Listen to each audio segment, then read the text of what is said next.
오늘은 창세기 강의 53번째 시간으로 24장 50절로 67절 말씀을 통해 지금 가려느냐 지금 가겠나이다라는 제목으로 말씀을 전하며 주시는 은혜를 함께 받고자 합니다. 오늘 본문은 이삭이 리브가를 만나 결혼하는 24장의 마지막 이야기가 됩니다. 저는 오늘 이 말씀 중에서 50절로 61절까지 중심으로 해서 말씀을 보고자 합니다. 아브라함의 노종 엘리에셀은 리브가의 집에 들어가 베풀어준 저녁상을 받아 먹기 전에 자기가 누구인지, 그리고 자기가 왜 이곳까지 왔는지, 그리고 어떻게 당신들의 딸과 여동생인 리브가를 만나게 되어 지금 당신네 집에까지 오게 되었는지 자세하게 다 이야기를 하였습니다. 이야기를 다 한 후 리브가를 아브라함의 아들 이삭의 신부로 보낼 것인지 보내지 않을 것인지 가부간에 말해달라고 말을 하였습니다. 노종 엘리에셀의 모든 이야기를 다 들은 리브가의 오빠 라반과 아버지 부두엘이 이렇게 대답합니다. 이것이 오늘 본문의 시작의 말씀이 되겠습니다. 50절로 51절을 보겠습니다. 라반과 부두엘이 대답하여 이르되 이 일이 여호와께로 말미암았으니 우리는 가부를 말할 수 없노라. 리브가가 당신 앞에 있으니 데리고 가서 여호와의 명령대로 그를 당신의 주인의 아들의 아내가 되게 하라.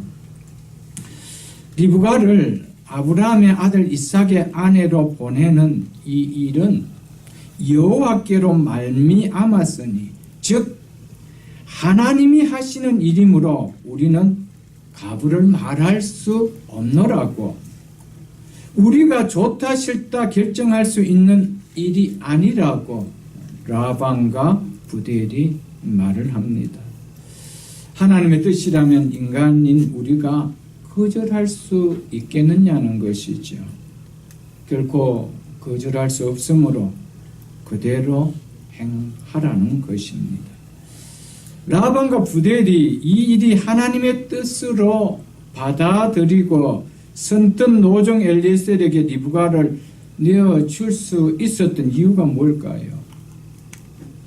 이 엘리에셀이 하는 이야기를 다 들으면서 이 모든 일이 하나님의 섭리 가운데 되어지고 있는 일이라는 확신이 그들에게 들었기 때문이었습니다. 그래서 이는 거역할 수 없는 하나님의 뜻임을 확신하는 마음이 들었기 때문에 그렇게 리브가를 내어줄 수 있었다는 것이죠. 이를 보면 아브라함의 동생 나홀 집안 식구들이 미약하나마 하나님에 대한 경외함이 조금은 있었던 것으로 보여집니다. 이런 이들에게 이런 마음이 들 수 있었던 것은 무엇보다도 아브라함 노종 엘리에셀이 하나님께 대한 깊은 경외심이 리브가의 가족에게 이러한 확신을 심어줄 수가 있었던 것이었습니다. 이를 통해서 하나님께서 이들에게 하나님께로 말미암았다라는 마음에 들게 그들의 마음을 하나님께서 움직이셨다는 것이죠. 우리는 여기에서 중요한 사실 하나를 짚고 넘어가야 됩니다. 성도는 다른 사람들에게 하나님의 말을, 하나님의 뜻을 말하기 전에 하나님을 경외함이 느껴지는 삶을 먼저 보이는 것이 중요하다는 것이죠. 만일에 노종 엘리에셀이 하나님을 경외하는 경외심을 이 리브가의 가족들이 보지를 못했다라면 말만 잘한다, 정말 사기꾼이 아닐까, 이런 생각이 들었을지도 모를 것입니다. 우리는 하나님의 말씀, 혹은 하나님의 뜻을 이야기할 때가 참 많습니다. 그런데 그것을 함께 하는 사람들이 공감하지 않는 이유가 어디 있을까요? 그 삶 속에 하나님을 경외함을 보이는 삶을 비춰주지 못했기 때문이 아닐까요, 여러분? 우리는 노종 엘리에셀을 통해서 아주 믿음이 밑바닥같이 보이는 이 리브가의 가족들이 여호와께로 말미암았다라고 고백할 만큼 이 노종 엘리에셀을 통하여 하나님의 경외하심을 그들이 보며 느낄 수가 있었다는 것이죠. 여러분과 저의 삶 속에 정말 우리의 삶이 하나님을 경외함이 묻어날 수 있는 그런 삶이 되어질 때 우리의 입술을 통하여 하나님의 뜻이 어떻고 하나님의 역사하심이 어떻고 하나님의 행하심이 어떻다라고 이야기할 때 설득력이 있어지는 이야기가 된다는 것이죠. 그리고 우리는 이 말씀에서 하나님의 뜻임을 인정할 때 이 리브가의 가족들처럼 우리의 생각을 내려놓을 수 있는 것이 복임을 또한 우리는 깨달아야 됩니다. 아멘. 우리는 많은 경우에 하나님의 뜻입니다. 하나님이 그렇게 하신 것 같습니다. 라고 이야기를 하는데 우리의 생각을 하나님의 뜻보다 더 앞세우고 결국 하나님의 뜻을 뒤로 물려버릴 때가 많다는 것이죠, 여러분. 이것이 하나님의 뜻이고 하나님의 섭리고 하나님의 주권하심이 믿어진다라면 우리는 하나님의 주권 앞에 하나님의 섭리와 하나님의 뜻 앞에 인간의 생각을 내려놓는 것이 축복의 길이라는 것이죠.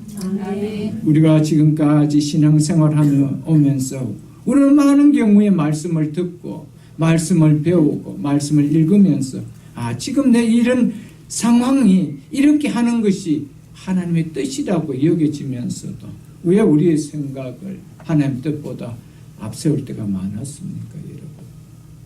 정말 우리가 하나님의 뜻으로 받아들였다라면 우리의 삶은 지금의 상과는 많이 달랐지 않을까 저는 확신합니다. 지금도 우리는 늦지 않았습니다. 하나님의 뜻으로 받아질 때 하나님의 뜻 앞에 내 생각을 내려놓는 것이 인생으로서 가장 복된 삶을 가는 길임을 잊지 마시기를 주의 이름으로 축복합니다. 52절을 보겠습니다. 아브라함의 종이 그들의 말을 듣고 땅 위에 엎드려 여호와께 절하고. 아브라함의 노종 엘리에셀은 선하게 인도하시는 하나님의 손길을 생각하며 땅 위에 엎드려 하나님께 경배드렸습니다. 지금까지 되어진 모든 일들이 그리고 마지막 여호와께로 말미암았으니 이 리브가를 이삭의 신부로 데려가라는 이 일 앞에 이 모든 것이 하나님의 은혜였음을 그는 고백하며 하나님 앞에 엎드려 경배드렸습니다.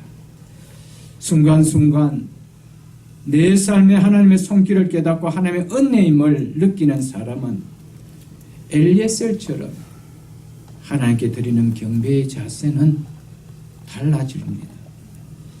땅에 자신의 몸을 굽힌 만큼 하나님 앞에 겸손한 자세로 깊은 감사의 뜻을 담고 하나님 앞에 경배하게 된다는 것이죠. 하나님의 손길을 깨닫지 못하고 사는 사람은 예배의 겸손한 모습이 길들여 깊어지지 않을 것입니다, 여러분. 그냥 자신의 성실로 자신의 수고로 산다고 여기는 사람은 겸손한 모습으로 드리는 예배는 정말 요연할 것입니다. 왜 그럴까요? 여러분, 똑같이 예배를 드리는데 왜 예배에 우리의 자세와 마음이 열이면 열, 백이면 백, 천이면 천 다 다를까요? 그것은 우리의 삶에 간섭하신 하나님의 은혜를 내가 느끼느냐, 내가 느끼지 않고 예배 자리에 오느냐, 그 차이뿐입니다, 여러분. 감사로 드려진 예배라면은 우리의 예배는 정말 달라집니다. 여러분, 누구에겐가 감사를 표현할 때 만나는 만남에 우리의 자세는 사뭇 다릅니다. 감사가 들어가고 안 들어가고는 우리의 자세를 분명 다르게 만든다는 것이죠. 감사는 은혜에서 나오기 때문입니다. 은혜가 빠진 예배는 절대코 하나님 앞에 이 엘리에셀처럼 겸손한 자세로 드려질 수는 없습니다, 여러분. 누가 뭐래도 예배의 중심은 하나님의 은혜입니다. 왜냐하면 예배는 감사가 빠지고서는 그것은 예배가 되어질 수가 없기 때문이죠, 여러분. 이 감사는 어디서 나오는 겁니까? 하나님의 은혜에서 나오게 되어 있는 것이죠. 그래서 시편 50편 23절에 보면은 이렇게 말씀하고 있습니다. 감사로 제사를 드리는 자가, 즉 감사로 예배를 드리는 자가 나를 영화롭게 하나니, 즉 나에게 영광을 돌리니라고 말씀을 했습니다. 예배는 무엇으로 드려야 된다는 겁니까? 감사로 드린다는 것이죠. 감사가 빠지고는 예배가 될 수가 없습니다. 한 곳을 더 펴보시겠습니다. 시편 69편을 한번 펴보십시오. 시편 69편 852쪽입니다. 시편 69편 30절로 31절까지 제가 읽어드리겠습니다. 내가 노래로 하나님의 이름을 찬송하며 감사함으로 하나님을 위대하시다 하리니, 이것이 무엇이 감사함으로 하나님을 위대하다라고 찬송하며 경배하는 것을 이야기하지요. 이것이 소 곧 뿔과 굽이 있는 황소를 드림보다 여호와를 더욱 기쁘게 함이 될 것이라고 이야기합니다. 감사가 빠진 우리의 예배 수백 번을 드리고 수만 번을 드리고 우리가 어떤 프로그램을 가지고 기쁘게 드린다 하더라도 그것은 하나님이 기뻐하는 것이 아니라고 말씀하고 있음을 좀 기억할 수 있기를 바랍니다. 시편을 피웠으니 95편도 피워보십시오. 95편 2절이 이렇게 말씀하고 있습니다. 우리가 감사함으로 그 앞에 나가며 있습니다. 무엇으로 하나님 앞에 나간다라고 이야기하고 있습니까? 감사함. 예배는 감사가 빠지고는 예배가 되어질 수가 없습니다. 시편 100편 4절도 보십시오. 감사함으로 그 문에 들어가며 그에게 감사하며 그의 이름을 송축할지어다. 무엇으로 하나님의 성전 문 안으로 들어간다라고 이야기하고 있습니까? 감사함으로. 무엇으로 그의 이름을 송축한다고 이야기합니까? 감사함으로. 예배에 감사가 빠진다라면 예배가 될 수 없음을 이야기합니다.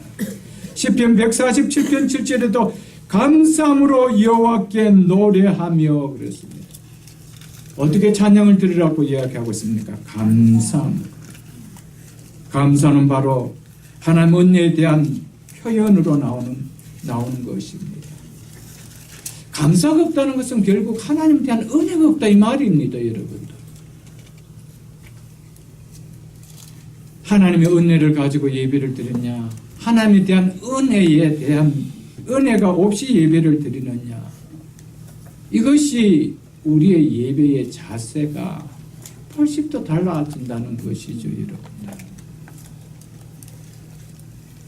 은혜가 있다라면 감사가 나타나게 되어 있는 것이죠. 하나님 앞에 내 몸을 드리고 내 마음을 드리고 내 물질을 드리는 이 감사의 표현이 어떻게 감사를 받는 그분 앞에 교만한 자세로 생색내는 자세로 예배가 드려질 수 있나요? 그것은 있을 수가 없는 것이죠. 그래서 아브라함의 종은 이 모든 것은 하나님의 은혜였음을 깨달았기 때문에 그가 땅에 엎드려 여호와를 경배했다라고 이야기했습니다. 은혜 주신 하나님 앞에 예배자의 표현은 겸손하지 않을 수가 없다라는 것이죠. 예배는 반드시 두 가지 은혜에 대해 감사가 전제되어야 한다라고 누차 제가 말씀드렸습니다. 첫째는 구원의 은혜에 대한 감사입니다. 그래서 예배의 대표 기도를 드릴 때 어떻게 기도를 시작합니까?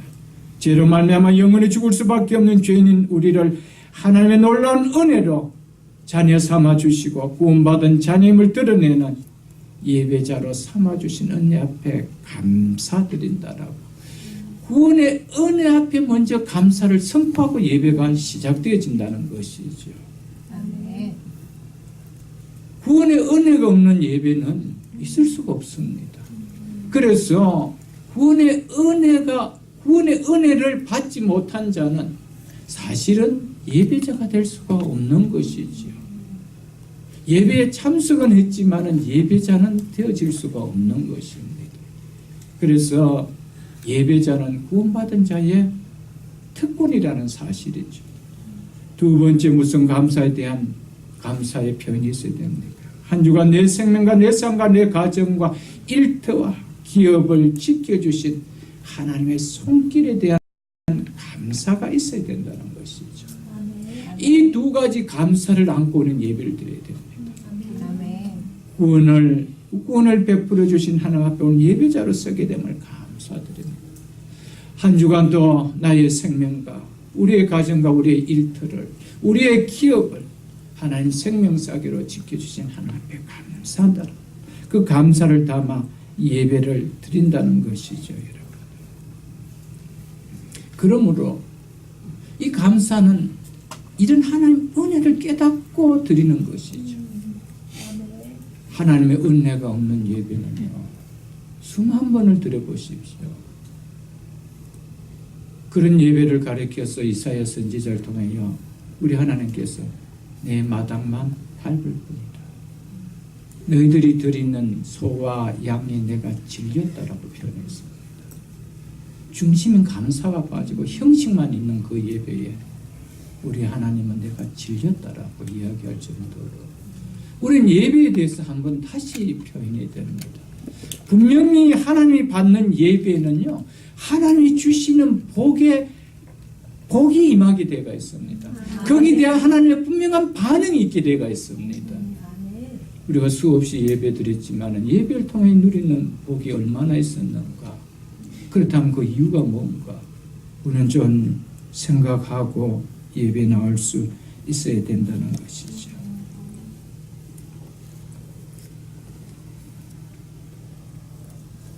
믿는 자에게는 하나도 우연하게 되어진 일은 없습니다.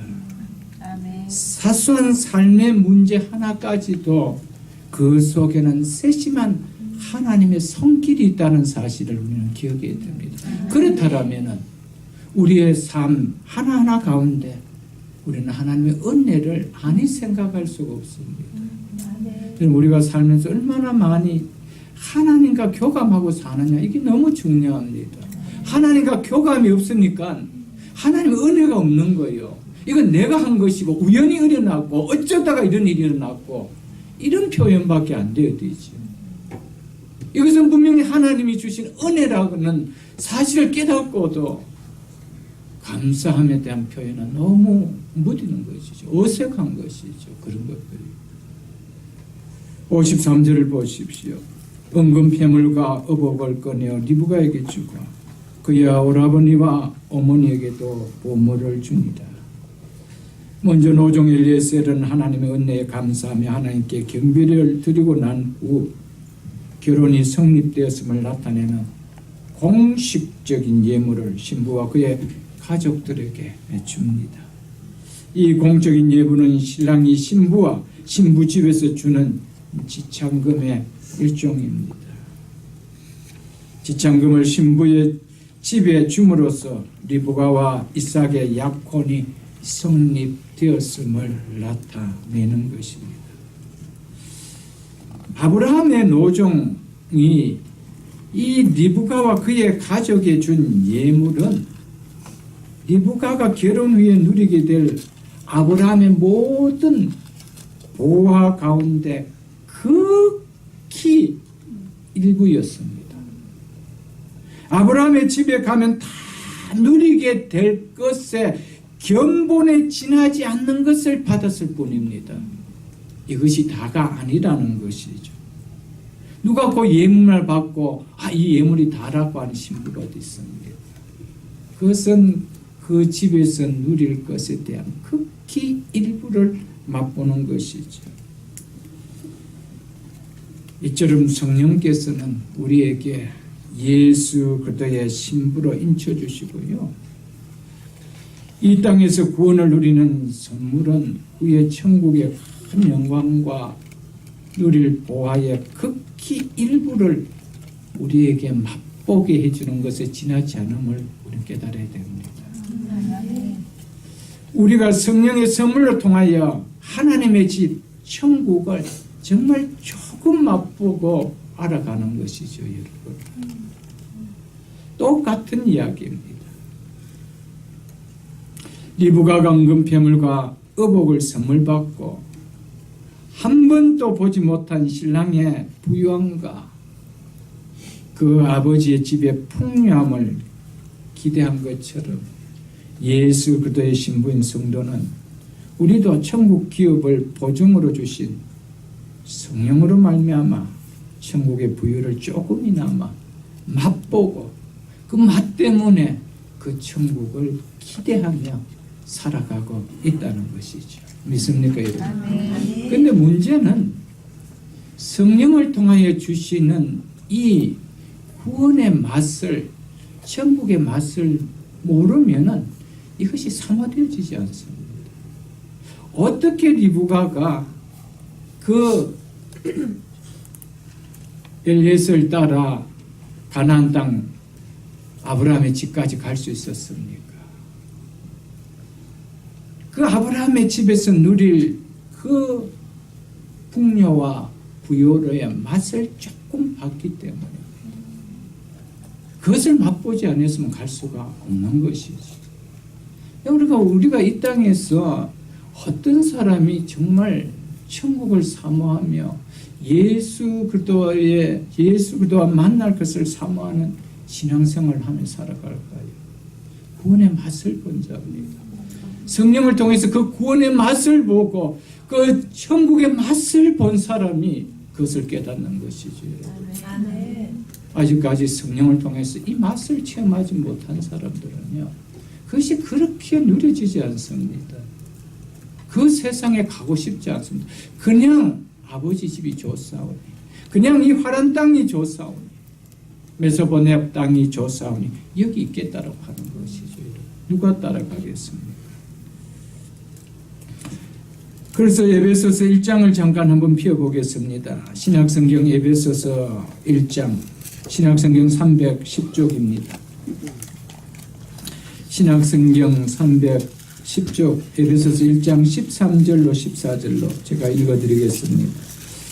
그 안에서, 즉 그리스도 안에서 너희도 진리의 말씀 곧 너희 구원의 복음을 듣고 그 안에서 또한 믿어 약속의 성령으로 인치심을 받았으니, 이는 우리를 성령으로 인치시신 이유가 뭐예요? 우리의 기업의 보증이 됐사. 우리의 기업의 보증이 되게 하여. 우리의 기업이 뭡니까? 영원한 새하늘과 새 땅에 있는 그 천국 아닙니까? 이거에 대해서 성령이 조금 맛을 보게 해준다는 것이죠. 무엇을 통하여? 말씀을 통하여. 말씀은 천국의 일부분을 맛보게 해주는 거예요, 여러분. 이것을 보고 우리가 가는 거잖아요, 여러분. 근데 아무리 그것을 맛을 보여줘도 이것은 우리를 속이는 거다고 여겼다라면 이건 안 갔습니다. 이거는 나 눈을 속이는 거다. 아마 가면 아무 것도 없을 거야. 속을 거야. 안 가죠. 이 땅에서 우리의 신앙생활이 마치 그런 것 같아요. 여러분, 그래서 주의 말씀은 뭐라고 이야기합니까? 진리라고 이야기합니다. 진리라고. 그 말씀이 진리인 것을 믿으라는 것이죠. 아멘. 54절 보십시오. 이에 그들 곧 종과 동행자들이 먹고 마시고 유수가 아침에 일어났어. 그가 이르되 나를 보내 내 주인에게로 돌아가게 하소서. 리브가를 이삭의 신부가 되는 결혼이 결정된 이후에야 비로소 아브라함의 노종은 동행자들과 함께 차려준 상에 앉아 먹고 유수가며 안식을 취합니다. 이는 주의 일을 맡은 사명자의 모습이 어떠함을, 즉 우선순위가 어떠함을 보여주고 있는 것이라고 지난 시간에도 말씀을 드렸습니다. 그러면서 끝까지 이 노종 엘ie셀은 종으로서의 사명자의 자세를 버티지 않습니다. 노종은 다음날 아침 일찍 일어나서 바로 자기 주인에게로 돌아가겠다라고 요구합니다. 우리말 성경은 나를 보내 내 주인에게로 돌아가게 하소서라고 점잖하게 요구하는 것 같은 표현일 때가 있습니다. 그러나 사실은 이제 주인에게로 돌아가겠으니 나를 보내라는 명령형으로 되어져 있습니다. 그래서 영어 성경 보면 대부분 다 그렇게 표현이 되어져 있습니다. 지금 가겠다는 강한 의지를 담고 표현하고 있습니다. 당신이 가지 못하게 한다면 난 못 가겠다라는 쪼에 청구하는 그런 요구가 아니었습니다. 나는 반드시 가야 하니 보내줘야 합니다. 라는 이 요구였습니다. 이만큼 한치의 종의 자세를 잃지 않고 있음을 이 노종이 보여주고 있습니다. 만일 이 노종 엘ie셀이 주인의 마음보다 자기 자신을 먼저 생각했다라면 그 먼 곳 메소포타미아까지 왔는데 어떻게 하룻밤만 묵고 다시 먼 여행길을 떠날 생각을 할 수 있겠습니까? 언제 또 이 무명의 땅 여기까지 올 수 있겠는가? 왔는 김에 그것도 일도 잘 성사가 되었으니까 좀 여행도 하고 돌아가면 어떻겠는가? 할 수 있습니다. 그 20일이 넘는 1300마일이 넘는 길을 달려와서 단 하룻밤 자고 아침에 일어나서 가겠다라고 한다는 것이죠. 자기 자신을 생각했다면 이렇게 할 수가 없습니다. 노종 엘ie셀은 자기 자신보다 누구를 먼저 생각했다는 겁니까? 자기를 보낸 주인을 먼저 생각했기에 이렇게 표현할 수 있었다는 것이죠, 여러분. 그래서 자신을 보낸 후 아들 이삭의 신부를 간절하게 기다리고 있어요. 주인을 생각하니 하루 빨리 가서 이 기쁨의 소식을 전해줘야 되겠다는 겁니다. 사랑하는 성도 여러분, 우리는 누구를 먼저 생각하고 있느냐? 이것이 우리의 삶의 신앙에 어떤 질을 저는 보여준다라고 생각되어집니다. 내 자신을 먼저 생각하는 것, 나를 구원해 주신 주님을 먼저 생각하는 것, 이것이 결국 우리의 신앙의 질을 나타내는 거 아니겠어요? 사도 바울도 갈라디아서 1장 10절에서 이렇게 말씀했습니다. 이제 내가 사람들에게 좋게 하랴, 하나님께 좋게 하랴, 사람들에게 기쁨을 구하랴. 내가 지금까지 사람의 기쁨을 구하였다면 그리스도의 종이 아니니라고 이야기했습니다. 나는 그리스도의 종이기 때문에 사람의 마음을 먼저 기쁨을 구하지 않았다는 겁니다. 주인의 마음을 먼저 읽을 줄 알았다는 것이죠. 저는 이것이 중요하다고 생각되어집니다. 내 자신을 기쁘게 할 것인가? 주님을 먼저 기쁘게 할 것인가? 내가 어떤 정체성을 갖느냐 결정되어집니다. 그래서 로마서 1장 1절에 사도 바울은 예수 그리스도의 종인 바울은 이렇게 표현했습니다. 자기 자신을 가리켜서 나는 예수 그리스도의 종이라고 정체성을 그렇게 밝혔습니다. 종은 주인을 기쁘시게 하는데 사명이 있는 것입니다. 거기에 삶의 목적이 있는 것이죠. 여러분과 저도 어떤 정체성을 갖고 사느냐가 남은 이 땅에 우리의 신앙의 삶을 더욱 다르게 만든다고 봅니다. 그리고 우리에게 주어질 하나님의 은혜는 또한 다르다라고 여겨집니다. 55절을 보십시오. 리브가의 오라버니와 그의 어머니가 이르되 이 아이로 하여금 며칠 또는 열흘을 우리와 함께 머물게 하라. 그 후에 그가 갈 것이니라. 이러한 요청을 받은 리브가의 가족들은 그래도 적어도 열흘 정도는 이 딸이 우리의 누이가 자기들과 함께 머물다가 가야 되지 않느냐는 것입니다. 그러자 노정은 이렇게 대답합니다. 56절을 보십시오. 그 사람이 그에게 이르되 나를 만류하지 마소서. 여호와께서 내게 형통한 길을 주셨으니 나를 보내어 내 주인에게로 돌아가게 하소서. 라반과 그의 가족의 최소한 열흘은 머물게 하고 떠나게 하라는 간청에도 불구하고 노정은 참으로 매몰차게 오늘 떠나겠습니다라고 얘기했습니다. 늙은 몸에 단 하룻밤 다시 긴 여행을 하기에는 그 하룻밤으로 긴 여행을 하기에 재충전하기에는 시간이 너무 터부족 아닙니까 여러분들? 종은 자신을 돌아보지 않고 끝까지 자신에게 맡겨진 결과를 기다리는 주인을 생각했기에 이렇게 했다는 것이죠 여러분들.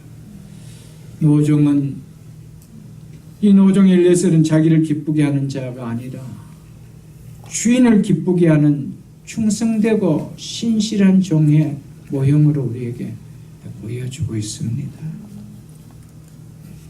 우리가 마태복음 25장에 나오는 잘 아는 2달란트 5달란트 받은 자와 1달란트 받은 자가 나오는 달란트 비유가 나옵니다. 2달란트 5달란트 받은 자와 1달란트 받은 자의 차이가 무엇입니까?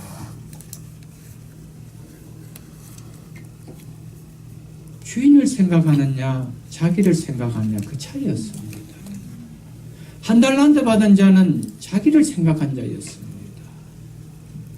그리고 2달란트 5달란트 받은 자는 자기에게 일을 맡긴 주인을 생각한 자였습니다. 그 차이가 엄청난 결과를 가져왔음을 우리는 잘 알 것입니다. 사랑하는 성도 여러분, 어차피 우리는 한평생 살다가 떠날 것입니다. 이 땅에서 영원히 살 사람은 아무도 없습니다. 여러분도 떠나고 저도 떠날 것입니다. 제가 가히 예언합니다. 50세 아니면 다 떠납니다. 그 이후까지 계실 분 거의 없을 것입니다. 그 아니면은 여러분도 떠나고 저도 떠날 것입니다. 어떻게 살든 우리는 살다 떠나는 것은 정해져가 있습니다. 나를 기쁘게 하는 삶을 끝까지 살다 갈 것인가? 2달란트 5달란트 받은 자 같이 이 노종 엘ie셀 같이 주인의 마음을 생각하며 살다 가는 삶을 살 것인가? 그 선택은 우리에게 주어져가 있고요. 그 삶은 우리에게 남아 있고요. 또한 그 결과 어떤 삶으로 우리에게 와닿을지 그것 또한 우리에게 주어져가 있습니다. 부디 부탁드립니다. 1달란트 받은 자 같이 나를 생각하는 자가 아니라 이 엘리에셀처럼 주인을 생각하는, 주인의 마음을 생각하는 삶이 될 수 있길 주의 이름으로 축복합니다. 그래서 고린도전서 4장을 한번 피워보겠습니다. 266쪽입니다. 266쪽. 고린도전서 4장 1절을 한번 보겠습니다.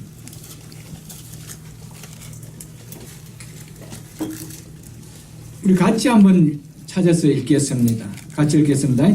사람이 마땅히 우리를 그리스도의 일꾼이요 하나님의 비밀을 맡은 자로 여길지어다. 그리고 맡은 자들에게 구할 것은 충성이니. 아멘. 맡은 자들에게 요구되는 가장 중요한 것은 충성이라고 성경은 이야기하고 있습니다. 이 충성이라는 이 헬라 단어는 피스토스입니다. 이 피스토스의 의미는 충성이라는 단어와 신실함이라는 뜻과 믿음이라는 뜻을 다 함께 담고 있는 단어입니다. 믿음이라는 것이 뭐라는 것입니까? 충성과 신실함과 함께함을 이야기하고 있습니다. 충성이 빠지고 신실함이 빠지고는 그것은 믿음이 아님을 보여주고 있는 것입니다. 충성과 신실함으로 말미암아 주님에 대한 우리의 믿음을 나타내는 것이죠. 우리의 믿음을 무엇으로 나타내는 겁니까? 믿음은 결국 누구 앞에 나타내는 겁니까? 사람 앞입니까? 목사 앞입니까? 아닙니다. 믿음을 주신 주님 앞입니다. 그분 앞에 얼마나 우리가 신실하게 충성되게 표현하며 사느냐가 결국 믿음이라는 것이죠. 그것이 5달란트 비유를 통해 보여주는 것입니다. 여러분, 얼마나 맡은 일에 충성입니다. 그래서 예수님께서 마지막 2달란트와 5달란트 받은 자들에게 뭐라고 이야기했습니까? 착하고 충성된 종아라고 이야기했습니다. 1달란트 받은 종에게 뭐라고 했습니까? 악하고 게으른 종이라고 이야기했어요. 여러분, 하나님 앞에 게으른 것이 악함을 여러분 알아야 됩니다. 왜냐하면 하나님 우리에게 믿음을 주셨기 때문에. 믿음은 게으름을 드러내라고 주신 거 아니라는 사실을 우리는 좀 깨달아야 됩니다. 또한 노종 엘리에셀이 신속하게 떠나고자 했던 이유는 이렇게 모든 일이 순적하게 되면 하나님의 뜻이라고 분명히 믿어졌기 때문이었습니다. 어떤 일이 하나님 뜻이라고 여겨진다라면은 이 엘리에셀처럼 시간을 끌지 않고 결단하고 움직임이 우리에겐 좀 있어야 됩니다. 왜냐하면 엘리에셀은 알았습니다. 열흘 아니 그보다 더 며칠 있게 되면 리브가의 가족들이 마음이 바뀌고 리브가의 마음이 바뀔지도 모른다는 생각. 아니 더 나아가서 이 편안함 속에 누려지고는 자기 자신의 마음이 바뀔지도 모른다는 것을 알았다는 것이죠. 여러분. 시간이 지나면요, 처음에 가졌던 마음이 자꾸 수면 아래로 가라앉게 되어 있습니다. 여러분, 처음에 우리에게 주신 마음이 하나님 주신 마음이 절대적으로 맞습니다. 여러분. 그러나 시간이 지나면은 그 다음에 주신 마음은 누구의 마음입니까? 내가 정당화하는, 합리화하는 그 마음이 들어옵니다. 이성이 움직이는 마음이 자꾸 들어옵니다. 그게 누가 개입합니까? 사단이 개입하지. 이것을 알았습니다. 오늘 현장 떠나겠습니다. 이런 결단이 우리에게 있기를 축복합니다. 아멘. 여러분, 믿음은 두고 결단하는 일이 아닙니다. 여러분, 결단하는 일을 두고 있다가 결단한 적이 있습니까? 하신 적이 있나요? 왜 우리의 삶 속에 결단을 통하여 주시는 하나님의 은혜들이 있는데 왜 그런 은혜의 삶들이 없는지 한번 돌아보십시오. 여러분, 결단해야 될 순간에 결단을 미뤄버리면요, 그것은 그냥 지나가 버립니다. 언젠가 다시 결단하게 되겠지만 그때는 너무 long time, 늦은 시간이었습니다. 여러분, 대표적으로 보여주는 것이 광야 출애굽했던 이스라엘 백성이었습니다. 그들은 2주 만에 가데스 바나에 도착해서 요단강 앞에서 이제 가나안 땅으로 들어가게 되었습니다. 탐지하고 왔던 12명의 정탐꾼 중에 10명의 정탐꾼, 우리는 그 땅에 들어갈 수 없다라고 이야기했습니다.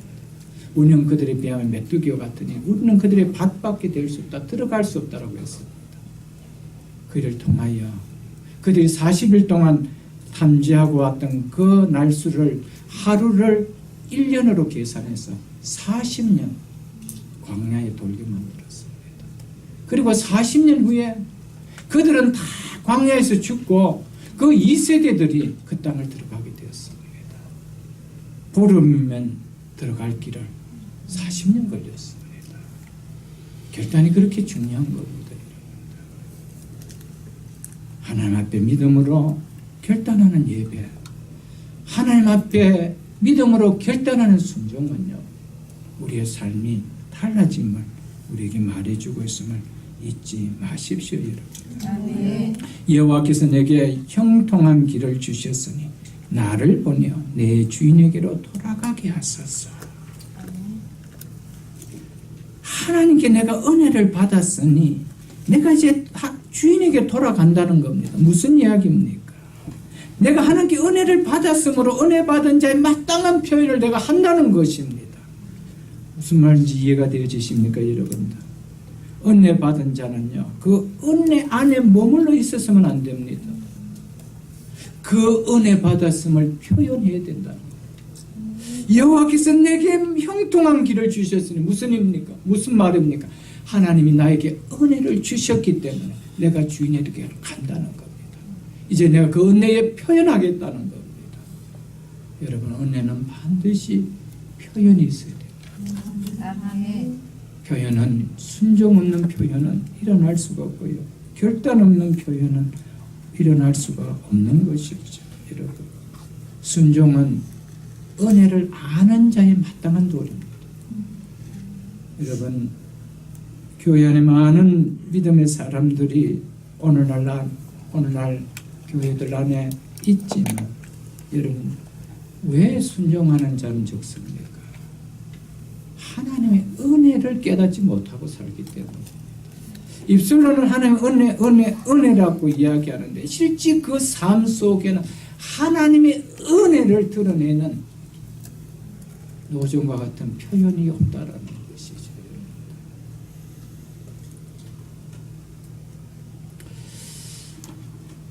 이 리브가는 자신이 살던 고향과 친척과 아버지 집을 떠나 새로운 곳으로 가서 살려고 하면 본인은 물론이고 가족들도 준비할 것이 많지 않겠어요. 그리고 인사드려야 될 친지도 친구도 많지 않겠어요. 새로운 환경에서 가서 살기 위해서 마음에 준비해야 될 시간도 필요하지 않겠어요. 그래서 리브가 가족들은 당사자인 리브가에게 물어보고 결정하자라고 그렇게 노정 엘리에셀에게 제안합니다. 57절 58절 보겠습니다. 그들이 이르되 우리가 손녀를 불러 리브가를 불러 그에게 물으라 하고 리브가를 불러 그에게 이르되 내가 이 사람과 함께 가려느냐? 그가 대답하되 가겠나이다. 오늘 말씀의 제목이 이 말씀입니다. 네가 이 사람과 지금 함께 가겠느냐? 대답하되 가겠나이다.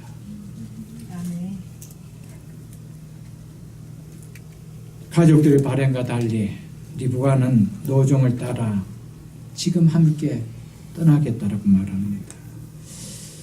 리브가의 결정, 인간적인 눈으로 보면 참 어리석게 보입니다. 이해가 잘 되지 않습니다.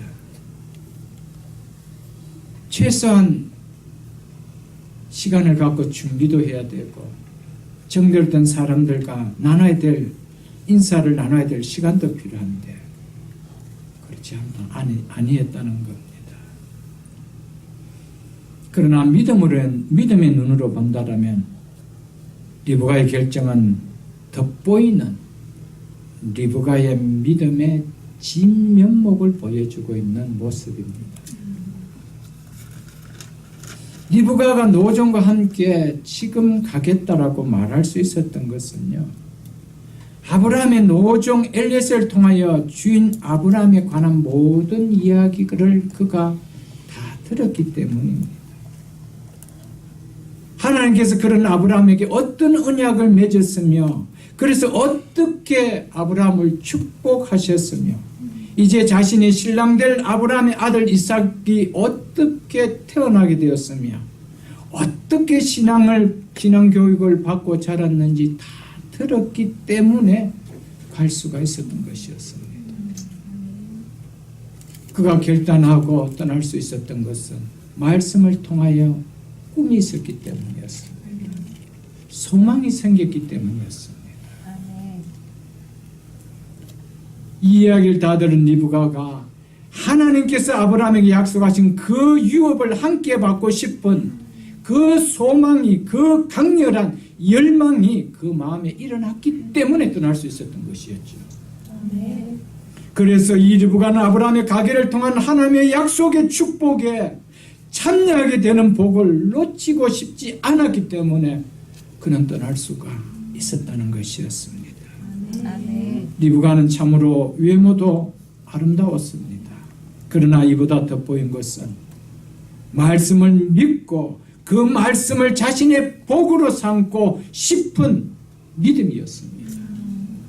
그 말씀을 통해 받는 하나님의 약속을 향한 그 열망이, 소망이 돋보였다는 것이죠. 여러분들, 이는 마치 오래전에 이 땅에서 하나님의 약속에 순종하여 고향을 떠나 가나안 땅으로 갔던 아브라함과 사라처럼 지금 리브가는 하나님의 직접적인 말씀을 들어서가 아니라 아브라함의 행하신 하나님의 일에 대한 노종의 이야기만으로 그 약속을 붙잡고 싶어 곧바로 고향을 떠나 그의 약속 땅으로 가기를 원했던 것이었습니다. 어쩌면 아브라함이나 사라보다 이 리브가의 믿음이 더 훌륭하다라고 볼 수가 있습니다. 리브가는 하나님으로부터 직접 음성을 들었던 거 아니었습니다. 그냥 노종을 통하여 간접적으로 하나님께서 아브라함이 어떤 계획을 가지고 계시고 어떤 언약을 맺고 계시고 어떤 축복을 하셨다는 이야기만 듣고 순종했다는 것이죠. 여러분, 창세기 12장을 여러분 한번 펴보십시오. 1절에서 4절 말씀 제가 읽어드리겠습니다. 너는 너의 고향 친척과 아버지를 떠나 내가 내게 보여줄 땅으로 가라. 내가 너로 큰 민족을 이루고 내게 복을 주어 내 이름을 창대케 하리니 너는 복이 될지어다. 3절 중반절 보겠습니다. 땅의 모든 족속이 너로 말미암아 복을 얻을 것이라 하신지라. 이에 아브라함이 여호와의 말씀을 따라갔고 고향 친척 아버지 집을 떠나 지시할 땅으로 가라는 하나님의 말씀에 조금도 망설이지 않고 떠났던 아브라함처럼 이 리브가는 노종의 엘리에셀의 말을 듣고 한 번도 가보지 못한 먼 길을 조금도 망설이지 않고 지체하지 않고 고향 친척 아버지 집을 떠나 신랑될 이삭이 있는 가나안 땅으로 갔다는 것입니다. 이것은 아브라함과 사라의 모습과 너무 흡사하다는 것이죠. 그래서 리브가 또한 믿음의 조상의 반열에 올라가는 축복의 여인이 될 수가 있었던 것이죠. 그리고 동시에 원수의 성문을 얻는 언약의 씨 메시아를 이 땅에 오게 하는 대열에 당당하게 그 이름을 올리는 축복을 받는 여인이 되어졌습니다. 우리는 리브가 이 모습을 통해서 한 한순간적 내리는 신앙의 결단이 훗날 얼마나 중요한 축복의 결과를 가져옴을 우리는 잊어서는 안 됩니다. 한순간 내린 결단이 두고두고 내 삶의 복된 삶으로 하나님 앞에 하나님께 드러내게 하실 수도 있고요.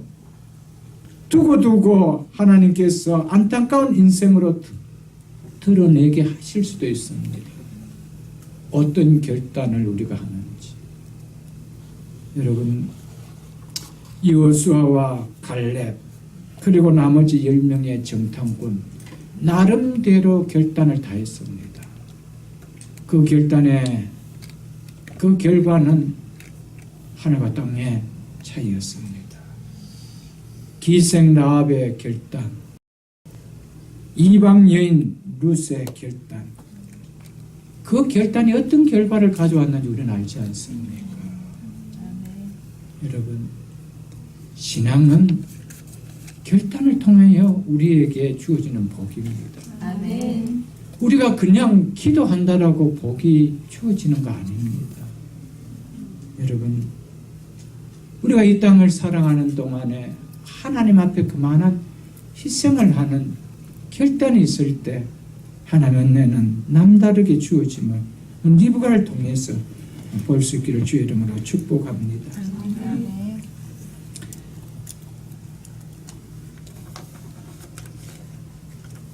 아브라함은 이 종을 보낼 때 내 아들 이삭의 신부가 되는 조건은 단 하나 제시했습니다.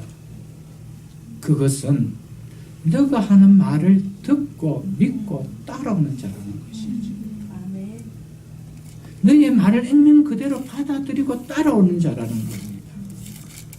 여러분, 마태복음 22장을 한번 펴볼 수 있기를 바랍니다. 마태복음 22장. 제가 1절로 9절까지 제가 읽어드리겠습니다. 예수께서 다시 비유로 대답하여 이르시되 천국은 마치 자기 아들을 위하여 혼인잔치를 베푼 어떤 임금과 같으니, 천국은 뭐가 같아요? 아들의 혼인잔치와 같다는 것. 그 종들을 보내어 그 청한 사람들을 혼인잔치에 오라 하였더니 오기 싫어하거나 다른 종들을 보내어 이르되 청한 사람들에게 이르기를 내가 오찬을 준비할 때 나의 소와 살찐 짐승을 잡고 모든 것을 갖추었으니 혼인잔치에 오소서 하라 했더니 그들이 돌아보지 아니하고 즉 들은 척도 하지 아니하고 한 사람은 자기 밭으로 한 사람은 자기 사업으로 가고 심지어 어떻게까지 했다고 6절에 보십시오. 그 남은 자들은 말을 전하는 종들을 잡아 모욕하고 죽이까지 했다라고 이야기하고 있습니다. 여러분, 하나님의 나라의 이 축복은요, 말씀을 전하는 종의 말을 어떻게 받아들이느냐가 결정되어지는 거예요. 아멘. 다 나름대로 핑계가 있습니다. 나 밭 사야 되고요. 지금 사업하는데 바쁘고 내 딸 시집 장가 보내야 되고요. 그런 쓸데없는 소리 하지 말고 들은 척도 하지 않는 사람도 있고요. 삿대질하는 사람도 있고. 그 결과는 하늘과 땅입니다. 하나님께서 우리에게 차려놓으신 이 축복, 우리가 받아 누리기를 축복합니다. 아멘. 목사의 간절한 소망이 있다라면요, 함께 신앙생활하는, 함께 지체로서 새벽이슬 교회를 세워가며 주의 나라를 향하시는 여러분들의 가정 속에, 여러분의 일터 속에 하나님의 약속하신 복을 받아 누리기를 소망하고 있습니다. 아멘. 그래서 입에 거품을 물고 전하는 것이죠. 그러나 문제는 여러분들이 이 말씀을 어떻게 받아들였냐, 그 결정이 여러분의 남은 인생을 사이즈를 결정하게 되어질 것입니다. 여러분.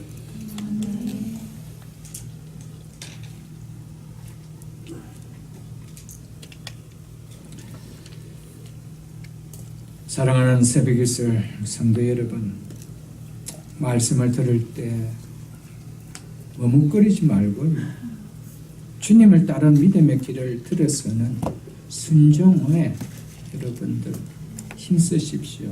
아멘. 눈에 보이는 환경과 상황 생각하면요, 항상 믿음은 항상 제자를 걸음밖에 없습니다. 어제의 믿음과 오늘 믿음 달라진 거 있느냐? 없습니다. 금년도 믿음과 내년도 5년 뒤에 믿음 달라지는 거 있냐? 없습니다. 왜 없습니까? 하나님의 말씀보다 내 환경이, 내 상황이 눈에 더 먼저 오기 때문입니다. 만일에 리브가가 눈에 보이는 환경이 먼저 왔다라면 어떻게 보이지 않는 가나안 땅으로, 그 이삭, 신랑된 이삭의 집으로 갈 수 있었나요? 보이지 않았습니다. 볼 수도 없었습니다. 어떻게 갈 수 있었습니까? 아버지가 있고, 내가 자랐는 정든 고향이 있고, 내 사랑하는 소꿉 친구들이 놀고 있고, 내 모든 추억들이 담긴 이 상황을 본다면 떠나가기 어렵죠. 여러분. 그래서 순종에는요, 반드시 대가가 지불되는 겁니다. 이것을 버리는 대가가 있는 거예요. 왜 순종하기가 어렵느냐? 대가를 지불하기가 싫어서 안 하는 겁니다. 때로는 시간의 대가를 지불해야 되니까, 이 일을 순종하려고 하니까 시간이 들어가는 거예요. 시간의 대가를 지불하기가 싫은 거예요. 때로는 물질의 대가가 들어가야 되는 거예요. 때로는 내 삶의 대가가 들어가야 되는 거예요. 그러니까 참 좋은데 나는 생각만 갖고 있지 못 들어가는 거예요. 여러분, 그래서 떠나는 순종이 있으려면 뭡니까? 네 본토, 친척, 아비 집을 떠나 버리는 희생이 있어야 된다는 것이죠. 여러분, 이 희생 없이 5년, 10년 신앙생활 해보십시오. 달라짐이 있는가? 내 삶에 또한 달라짐이 있는가? 내 믿음에 달라짐이 있는가? 아무것도 없습니다. 똑같습니다. 똑같아요. 예수 믿고 따르는 길은요, 예수를 믿고 주님의 길을 따르는 그 믿음의 길은요, 대가를 지불하지 않고 갈 수 있는 길이 아닙니다, 여러분. 그래서 누가복음 9장 23절에 보면은 아무든지 나를 따라오거든 자기를 부인하고 날마다 제 십자가를 지고 나를 따를 것이요라고 주님께서 친히 말씀했습니다. 자기를 부인하고 버림이 있어야 된다는 것이죠. 대가의 지불이 있어야 된다는 것이죠. 여러분들,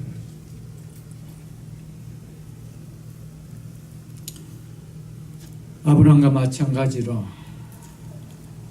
리브가는 이 축복을 붙드는 기회를 포착하는 영적 눈이, 믿음이 그에게 있었습니다.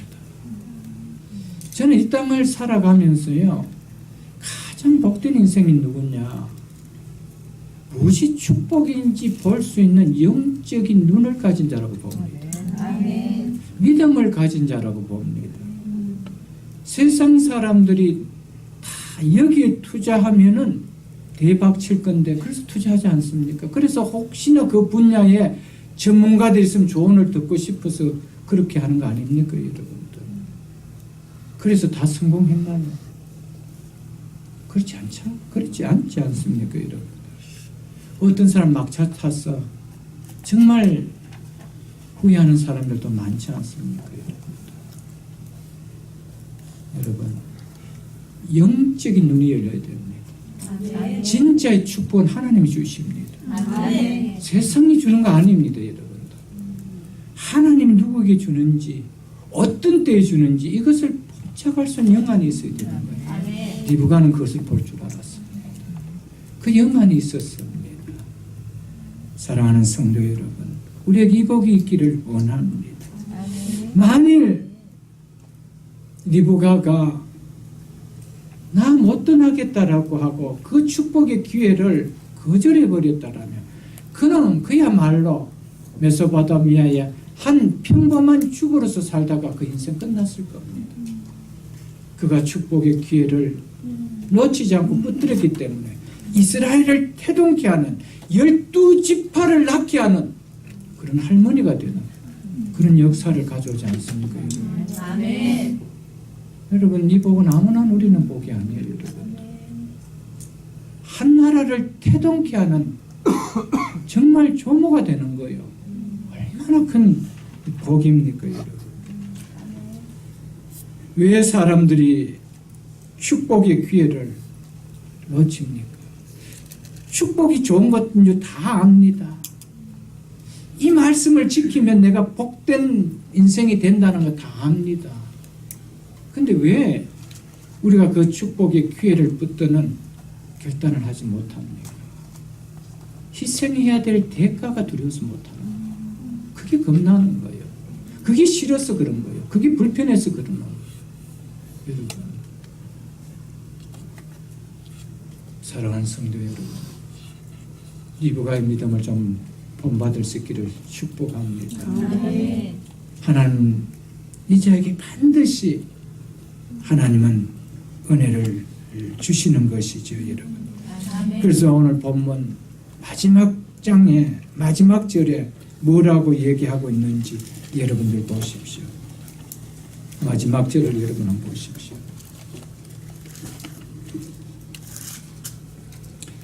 이삭이 리브가를 인도하여 그의 어머니 사라의 장막으로 들이고 그를 맞이하여 아내를 삼고 사랑하였으니. 이삭이 리브가를 어디로 들였다라고 얘기합니까? 어머니 사라의 장막으로 들였다라고 얘기합니다. 사라의 장막은 아브라함의 집에 소중한 것들이 다 있는 족장 부인의 장막을 이야기합니다. 이곳으로 이삭이 리브가를 인도하였다는 것은 이제 리브가가 실제적인 이곳의 새 주인으로 들어왔음을 이야기합니다. 이 복을 누가 누렸다는 겁니까? 리브가가 누렸다는 것이죠. 무엇을 통하여? 희생을 치르는, 대가를 지불하는 그 축복의 기회를 붙들었기 때문에 가능했다는 것이죠. 아멘. 사랑하는 성도 여러분, 정말 우리에게 이런 은혜가 남은 삶 속에 있기를 진심으로 축복합니다. 아멘. 59절, 59절로 60절을 보겠습니다. 그들이 그 누이 리브가와 그의 유모와 아브라함의 종과 그 동행자들을 보내며 리브가에게 축복하여 이르되 우리 누이여 너는 천만인의 어머니가 될지어다. 내 시로 그 원수의 성문을 얻게 할지어다. 아멘. 자, 이 길에 리브가의 유모가 이 동행을 하게 되지요. 이 유모의 이름이 35장 8절에 보면 드보라라고 나오고 있습니다. 이렇게 어린 유아 시절부터 자기를 잘 돌봐준 유모를 붙여 출발하는 리브가에게 이 가족을 대표해서 오빠 라반이 천만인의 어머니가 될지어다. 내 시로 그 원수의 성문을 얻게 할지어다 라는 축복을 하고 보냅니다. 어떻게 이 라반의 입에서 이 축복이 터질 수가 있었을까? 왜냐하면 이 축복은 아브라함이 아들 이삭을 모리아산에 바칠 때 이제야 네가 나를 경외하는 줄 알겠다고 하면서 하나님께서 아브라함에게 주신 복의 내용입니다. 이것이 여러분 22장 17절을 보십시오. 22장 창세기 22장 17절을 보십시오.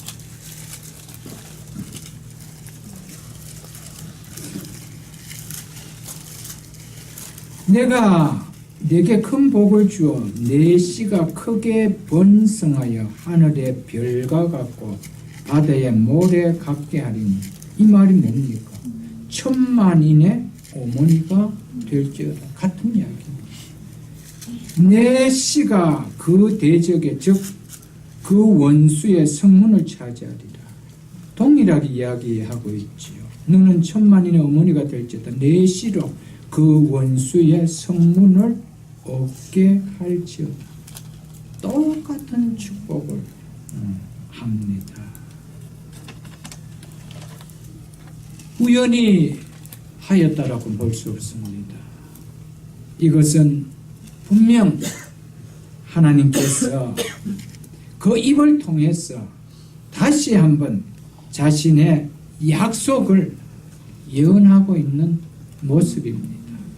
여러분, 22장의 이 말씀과 24장 마지막 결론의 이 말씀 사이에 이제 헤브론 마블의 구레 사건과 그 다음 이삭과 리브가의 결혼하는 이야기가 샌드위치처럼 들어가 있습니다. 결국 이 하나님의 대적의 원수, 하나님의 원수인 이 대적의 문을 차지하는 씨가 어떻게 나오는 것을 이삭과 리브가를 통해서 보여주고 있는 것이죠. 이 사건은 여러분. 대적의 성문을 얻는다, 원수의 성문을 얻는다. 이 말은요, 적군의 성을 차지한다는 뜻입니다. 즉 적군의 영토를 차지한다는 말입니다. 이것은요, 궁극적으로 장차 여자의 후손 오실 예수를 통하여 원수 사단을 무너뜨리고 사단의 앞자리에 있는 인생들을 하나님의 백성으로 만드는 하나님 나라를 이 땅에 세우는 것을 말씀하고 있는 것입니다. 이것을 누가 한다는 겁니까? 리브가 너를 통해서 이를 감당할 여자의 후손 메시아가 온다는 것을 예언하고 있다는 것이죠. 여러분들. 그래서 창세기 3장 15절 여러분 펴보십시오. 창세기 3장 15절.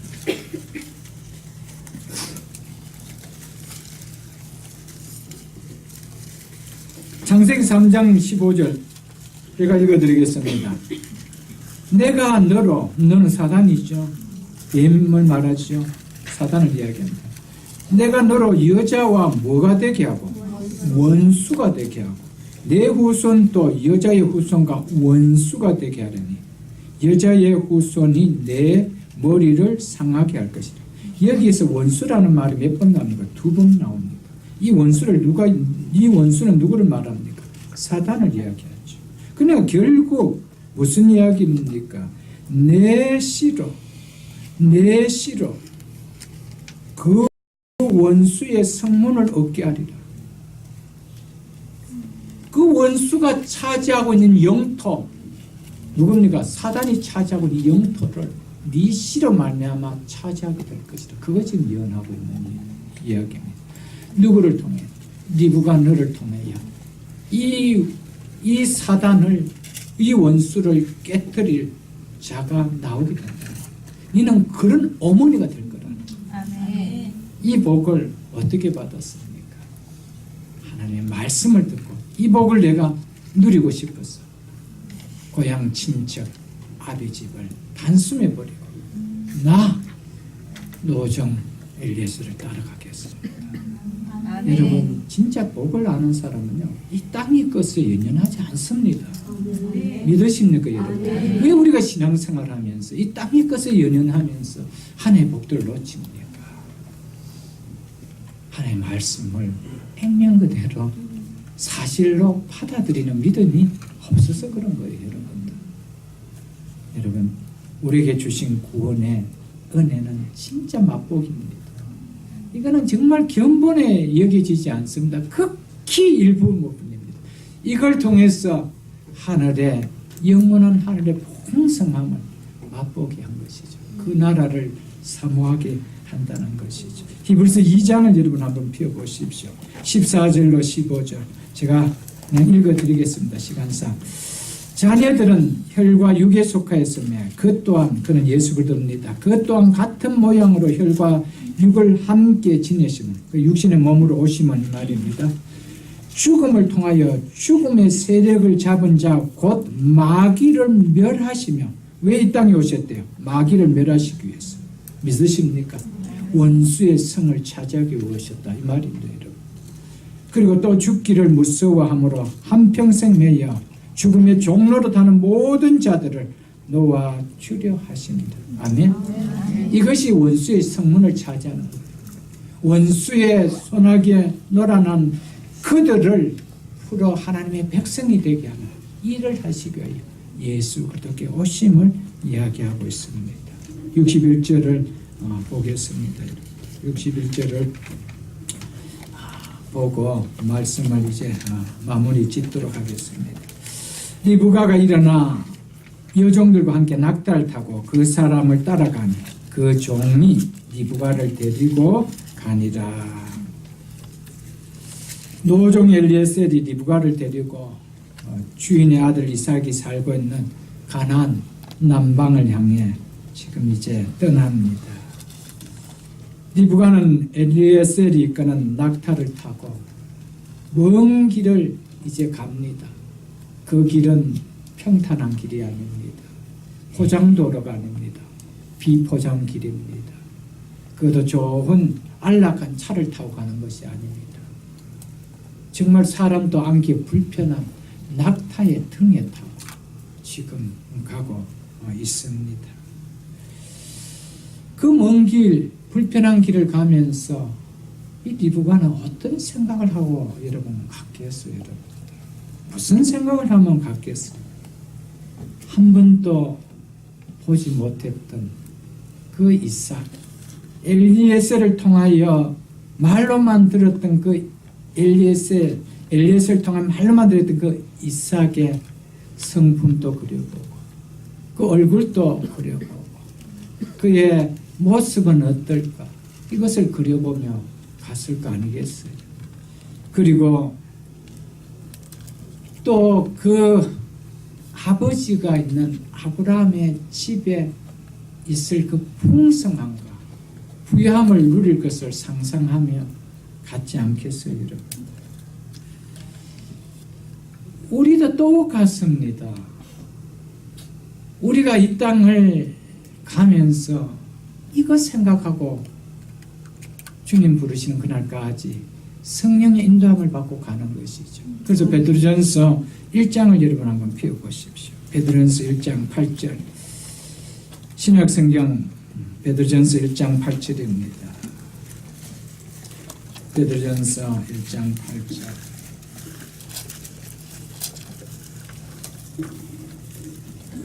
제가 가진 성경은 378쪽입니다. 378쪽. 베드로전서 1장 8절 제가 읽어드리겠습니다.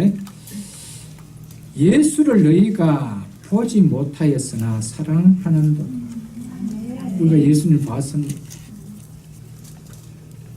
리브가가 신랑될 이삭을 봤습니까? 못 봤습니다. 그러면서 사랑하며 가는 겁니다. 이제도 보지 못하였으나 믿고 말할 수 없는 영광스러운 즐거움으로 기뻐하나니. 아멘. 지금 예수님의 모습을 보고 있는 것이 아닌데도 예수님을 믿으면서 말로 다 할 수 없는 영광스러운 기쁨으로 가득 차며 간다는 겁니다. 리브가의 모습이 그렇다는 것이죠. 이삭을 봤습니까? 못 봤습니다. 불편하다고 인상 찡그리며 갔겠습니까? 아닙니다. 그 이삭 만날 것을 생각하며 기쁨으로, 영광으로, 즐거움으로 그렇게 간다는 것이죠. 왜 그렇게 간다라고 이야기하고 있습니까? 9절에 믿음의 결국 곧 영혼의 구원을 받음이라. 여러분 이것이 우리의 골이기 때문에 리브가의 골은 뭡니까? 그 사랑하는 이삭과 아브라함의 집에서 혼인잔치를 하는 겁니다. 우리의 구원의 완성은 언제 일어납니까? 예수 그리스도와 하늘에서 혼인 예식을 할 때 그때 우리의 구원은 완성되어지는 겁니다. 그때까지 성령은 끊임없이 우리를 통하여 예수 그리스도를 생각하게 합니다. 성령은 끊임없이 우리를 통하여 그분이 계신 천국을 사모하게 만듭니다. 아멘. 여러분, 성령은 그분만 고백하게 만들지 않습니까, 여러분? 베드로의 말씀, 우리는 비록 예수님을 보지 못했지만 성령님께서 예수님에 대하여 증거하심을 듣고 또 성령님 주신 천국의 부활을 맛봄을 통해서 그 주님을 사모하며 그 주님이 계신 천국을 그리며 신앙생활을 하는 겁니다. 아멘. 우리가 만일 성령을 받고 신앙생활을 함에도 불구하고 예수 그리스도가 아니고 천국이 아니고 이 땅의 것이 예수처럼 이 땅의 것을 천국처럼 여기고 살아간다라면 어찌 성령이 임한 삶이라고 할 수 있겠습니까? 찬송가 85장에 보면 이렇게 신앙을 고백하고 있습니다. 구주를 생각만 해도 이렇게 좋거든. 주 얼굴 배울 때 얼마나 좋으랴. 믿으십니까, 여러분? 구주를 생각만 해도 리브가는 가면서 이 이삭, 신랑들 이삭을 생각하면서 얼마나 좋겠어요. 그 이삭을 배울 때 얼마나 좋았겠어요. 그리고 그가 다가왔을 때 어떻게 했다라고 이야기를 하고 있습니까? 65절에 보면 리브가가 너울을 가르고 자기 얼굴을 가렸더라. 신혼방에 들어가기 전까지 가리고 있는 거예요. 정말 아름다운 모습을 그때 보여주고 싶었어요. 그리고 그 노을을 벗기고 그 생생한 신랑의 얼굴을 보고 싶었어요. 여러분, 여러분과 제 삶 속에 이 땅에 살면서 나를 구원해 주신 그 주님을 생각만 해도 이렇게 좋거든. 이 가사에 찬양의 가사가 와닿습니까? 아멘. 그래야 그 주님 배울 때는 얼마나 좋겠느냐는 사마음이지.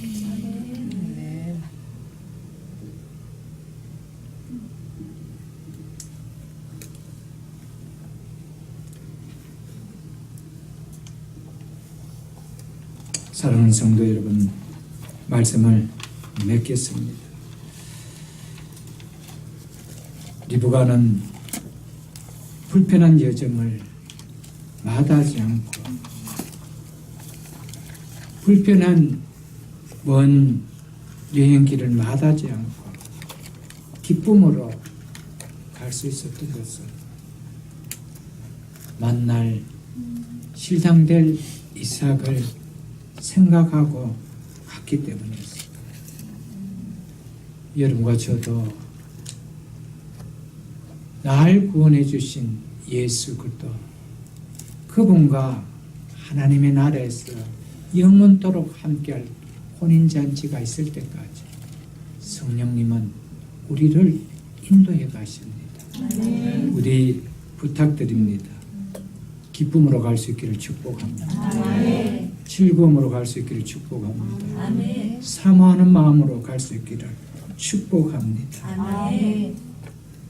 이런 리브가에게 지금 가려느냐 라는 가족들의 물음 앞에 네, 지금 가겠습니다 한 이 고백처럼 여러분과 저도 주님 주시는 그 나라를 바라보면서 그 주님과 함께 할 것을 바라보면서 순종하는 이 일에 결단코 이 땅의 것 때문에 머뭇거리지 않고 내 지금 순종하겠습니다 하는 이런 믿음을 가지고 다 갈 수 있는 저와 여러분 다 될 수 있길 주 이름으로 축복합니다. 주신 말씀